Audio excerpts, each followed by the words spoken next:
COVID-19 ত্রাণ তহবিল জালিয়াতি ও প্রতারণা এবং মাদক ও অস্ত্রসহ মামলায় আদালতে দোষী সাব্যস্ত হওয়ায় যুক্তরাষ্ট্রে অন্তত 5 জনের নাগরিকত্ব বাতিল করা হয়েছে।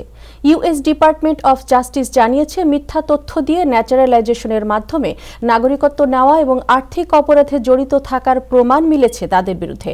এছাড়া আরও একাধিক ব্যক্তির বিরুদ্ধে মামলা ও তদন্ত চলছে, যারা ন্যাচারালাইজেশন নাগরিকত্ব গ্রহণ করেছেন প্রতারণার মাধ্যমে। প্রেসিডেন্ট ডোনাল্ড ট্রাম্প এর দ্বিতীয় মেয়াদে ডিন্যাচারালাইজেশন কার্যক্রম আবার জোরদার হয়েছে। কোভিড ত্রাণ জালিয়াতি, মেডিকেড প্রতারণা, মাদক ও অস্ত্র মামলায় দোষীদের বিরুদ্ধে কঠোর ব্যবস্থা নেওয়া হচ্ছে। ডিওজের তথ্যমতে ফ্লোরিডার এক ব্যক্তি প্রায় $8.3 মিলিয়ন জালিয়াতির দায়ে 50 মাসের কারাদণ্ড পেয়েছেন। অন্যদিকে শিকাগোর এক বাসিন্দা $3.3 মিলিয়ন আত্মসাৎ করে বিলাসবহুল গাড়ি কেনার দায়ে 78 মাসের সাজা পেয়েছেন।